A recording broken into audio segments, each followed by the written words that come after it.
Eis que a TV entrega o Superman que a gente precisava e nem sabia.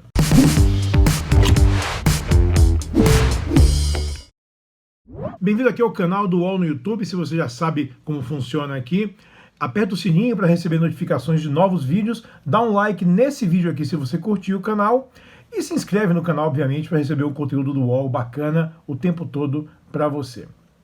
E olha só, Superman e Lois é a nova série da CW que acabou de estrear nos Estados Unidos, né? Teve uma audiência incrível e conseguiu um mínimo fenômeno assim.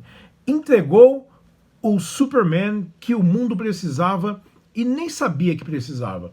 Existe um videozinho que é retirado do começo dos primeiros 5 minutos do episódio inicial. Esses 5 minutos eles meio que ambientam completamente qual é a desse novo Superman. E nesse trechinho de 10, 12 segundos, Superman ele salva um garoto, né? Um carro tá caindo de um viaduto e tal, ele salva um garoto, ele coloca o carro no chão, ele olha pro menino, ele dá um sorriso, o garoto fala assim, obrigado e que uniforme legal, o Superman responde, obrigado, foi minha mãe que costurou, e vai embora.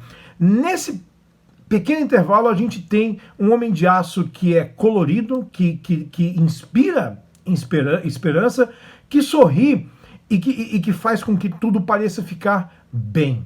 Que é o total oposto do Superman que a gente tem visto no cinema desde 2013, né? Desde que Zack Snyder fez o Homem de Aço. Essa versão do CW é interpretada pelo Taylor Hoechlin, e já tinha sido mostrada na série Supergirl, agora ganhou uma série só dele, deram uma geral no uniforme. O traje que ele vai usar na série, infelizmente, não é esse traje desse trechinho, mas de cara fica evidente a diferença de quem entende o Superman e de quem não entende qual é o Superman. Só para tirar as coisas de fã da frente, nesse trechinho que eu falei de 10, 12 segundos, existe uma homenagem à capa da revista Action Comics número 1, que foi o lançamento do Superman em 1938.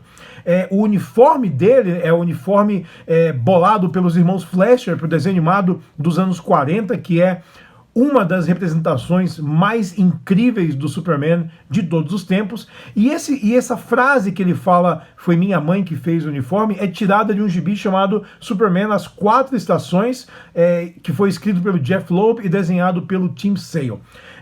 Todas essas representações e várias outras entendem exatamente quem é o Superman.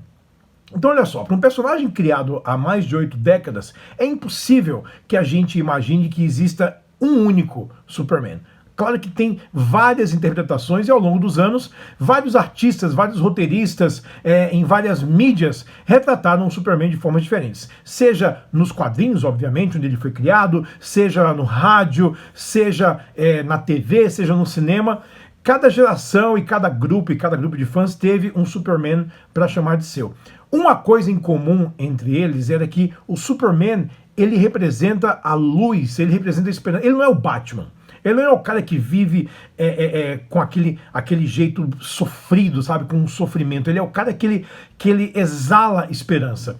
O Ivan Reis, que desenhou o Superman há pouco tempo nos quadrinhos americanos, né? Com o lápis do Brian Michael Bendis, ele me falou uma vez que desenhar o Superman era legal porque ele não é o personagem que quando ele chega todo mundo fala, ótimo, agora o vilão vai ser derrotado. Ele é o personagem que chega no ambiente e as pessoas pensam, ótimo, agora vai ficar tudo bem.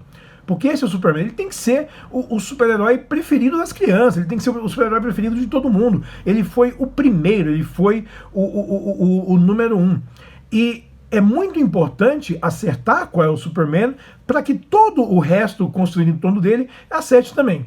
Não é fácil fazer o Superman, principalmente quando você tira as histórias dele dos quadrinhos e leva para uma outra mídia, porque Superman é muito poderoso.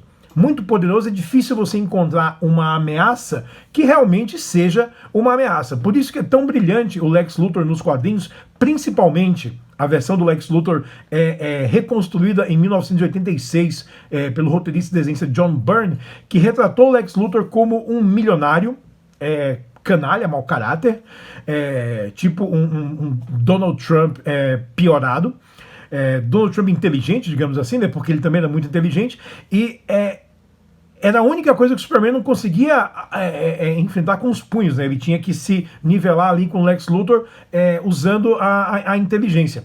E o primeiro filme do cinema, o primeiro grande filme do Richard Donner, de 78, com o Christopher Reeve e o Gene Hackman, abraçou justamente esse conflito, essa dualidade do Superman com o Lex Luthor. Em algum momento isso se perdeu. Talvez os anos tenham deixado o mundo mais cínico, talvez os quadrinhos tenham acompanhado essa escuridão que tomou conta do mundo dos anos 80 até aqui, e eu acho legal que o Superman ele continua se sobressaindo como um facho de luz no meio de toda essa escuridão. É claro que no cinema, e principalmente nos filmes da DC Comics, depois dos filmes do Christopher Nolan, né, da trilogia O Cavaleiro das Trevas, existia uma preocupação da DC em talvez uniformizar um pouco o tom dos seus personagens. O Homem de Aço foi uma resposta a isso. E eu não acho, em absoluto, um filme ruim. Eu acho que o Zack Snyder, ele tentou fazer um Superman em início de carreira, e talvez ainda tivesse dúvidas do lugar dele no mundo. Justifica-se aquele terceiro ato completamente absurdo, com a cidade inteira destruída, ele enfrentando o Zod, e sem se preocupar tanto com as pessoas, porque foi a primeira vez que ele enfrentou alguém em pé de igualdade no ambiente urbano daquela forma. E eu imaginava pelo menos que nos filmes seguintes ele ia aprender com isso e entender o seu papel como esse farol de esperança para o mundo.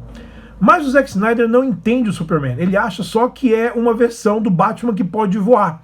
Então, nos outros filmes, em Batman vs Superman e em Liga da Justiça, a gente viu um Superman que quase pede desculpas por ser o Superman, que não se preocupa com as pessoas, que protagoniza cenas que não condizem de forma alguma com o Superman que foi criado pelo Jerry Siegel e pelo Joe Shuster, e que foi lapidado ao longo de décadas por dezenas de criadores diferentes que nunca perderam esse foco. O Superman, ele é o símbolo de esperança. E é engraçado que uma frase que o próprio Zack Snyder usou no seu Homem de Aço, né, quando o Jor-El, o pai dele, que é interpretado pelo Russell Crowe, fala aquela frase: os seres humanos são falhos, eles vão cair, eles vão tropeçar, eles só precisam de alguém para mostrar o caminho, né, para mostrar esse caminho da luz, que é tirado de um gibi chamado All-Star Superman, Grandes Astros Superman, do Grant Morrison.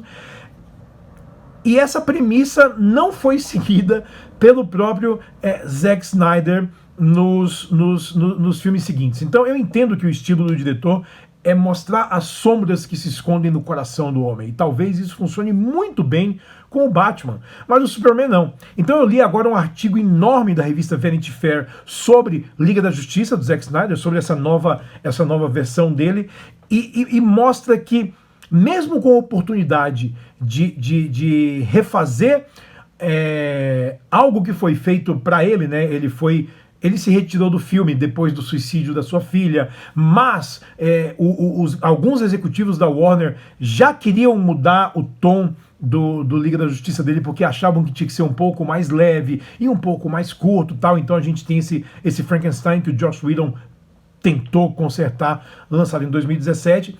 Esse lançamento da HBO Max seria a oportunidade do Zack Snyder de arrumar as coisas. Só que nessa matéria da Vanity Fair, a gente entende que ele não entende qual é a desses personagens que ele está abordando, sabe? Quando ele fala que o Batman ia ter um romance com a Lois Lane e que o Superman ele volta enfurecido, né, com aquela roupa preta dele, já não tinha muita cor no uniforme anterior, então a gente vê que alguma coisa está fora do lugar. Eis que talvez a gente tenha o nosso próprio brilho de esperança aí com essa série nova, Superman e Lois, da CW, que mostra um Superman que ao menos é preocupado em inspirar e não em assustar. A origem é diferente, ele tem 2 filhos gêmeos, e eu acho legal cada um dar a sua versão diferente do personagem, né? A série Smallville é um Superman diferente do filme do Bryan Singer, que é um Superman diferente desse do Zack Snyder, que é um Superman diferente do Brian Michael Bendis nos quadrinhos, que é um Superman diferente dos Novos 52 e do reboot que o John Byrne fez nos anos 80 e do Superman da Era de Ouro dos quadrinhos nos anos 40 e 50. Então, o bacana é que o personagem está aí há tanto tempo que a gente consegue ver um monte de interpretação. Essa interpretação da CW agora talvez seja uma que a gente consiga olhar e falar: esse é o Superman que eu cresci aprendendo a admirar. Eu sou Roberto Sadovski, semana que vem tem mais. Até a próxima. Qual?